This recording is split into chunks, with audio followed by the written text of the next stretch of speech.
Благодарам Јована за најавата. Токму така екипата на Македонија наутро утрово се наоѓа во центарот за дарување крв во домот на хуманитарните организации Даре Џамбас, а на тема крводарување утрово разговараме со Александра Валкановска од Црвен крст на град Скопје. Александра, добро утро, добре дојдовте во Македонија наутро.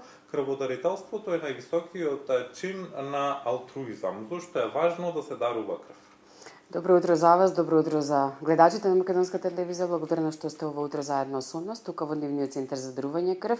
И навистина на што го кажавте, највисок чин на алтруизам, хуманност, солидарност кон другите, затоа што тоа е единствената течност која што спасува животи, која што не може на друг начин ниту да се купи, ниту да се обезбеди. Сепак, дарувањето од дарител на пациент, односно од дарител на примател, е најважниот чин во системот, во медицината, во здравствениот систем, бидејќи само на тој начин се спасуваат животи и едноставно лекувањето понатаму, сите оние третмани, навистина се во голем дел и зависат од дарителите, односно од даруваната крв.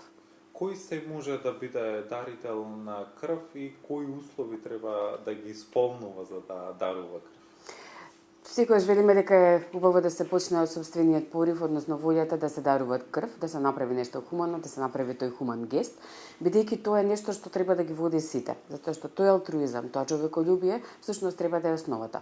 Понатаму со самото пристапување кон чинот на дарување крв постојат неколку сегменти, односно пополнувањето на оној прашалник заради медицинската состојба на дарителот, прегледот кај лекарот, утврдувањето на неговата здравствена состојба, а потоа самиот чин на дарување не повеќе од 10 минути, што значи за половина час, колку што една мала дневна рутина на секој од нас, кој што можеби и секој може да одвои, може да се дарува крв. Инаку околу временскиот период кога може да се дарува крв или колку често може да се дарува крв, мажите може да даруваат на секој 3 месеци, жените може да даруваат на секој 4 месеци.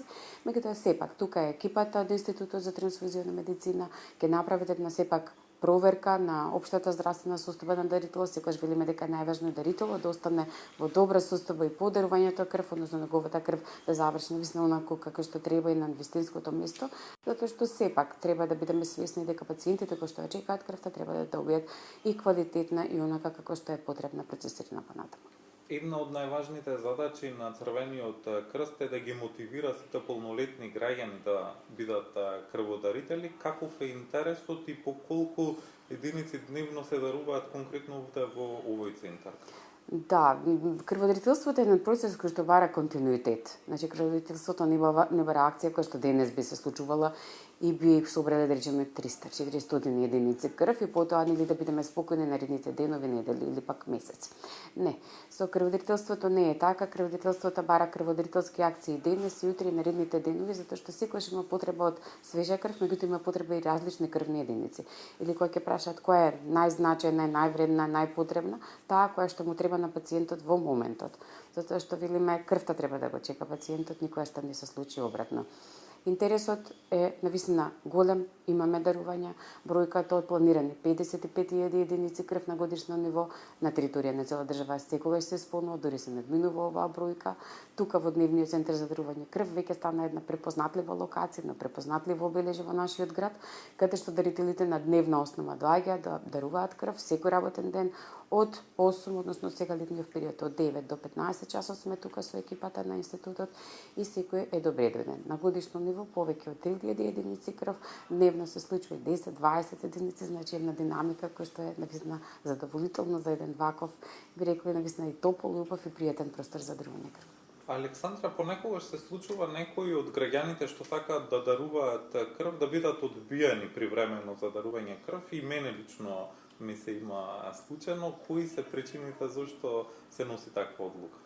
Сепак тоа е одлука на лекарот, затоа што иако претходно споменав дека здравето на дарителот е пред се и над се, затоа што не е во ред да се наруши здравствената слика на дарителот само затоа што сака да дарува крв.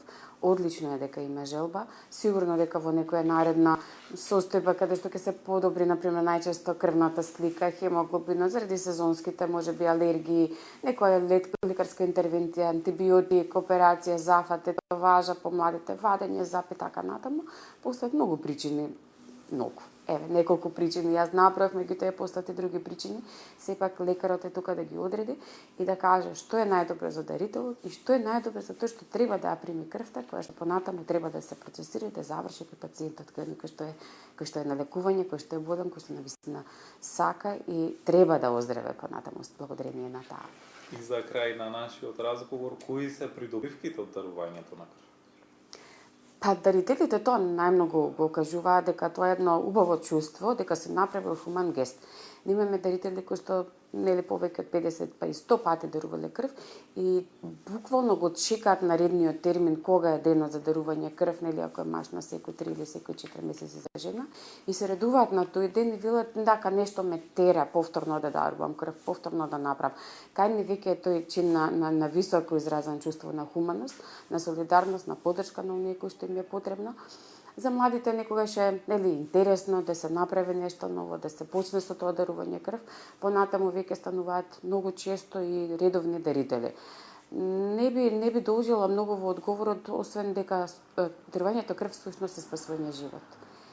И тоа е нешто што треба да ги води сите, и тоа е нешто што ги води многу често дарителите и сметаме дека така треба да остане. Александра, ви благодарам за одвоеното време и гостувањето во утро во Македонија на утро. Добро, благодарам на Македонија на утро за овој одвоен термин и дозволете да го честитам и празникот пристоен, великденските празници на сите гледачи. Навистина убаво е да се биде и во едно празнично утро заедно со вас. Благодарам. Разговаравме со Александра Валкановска од Црвен крст на град Скопје. Нашата тема беше зошто е важно да се дарува крв. Јована?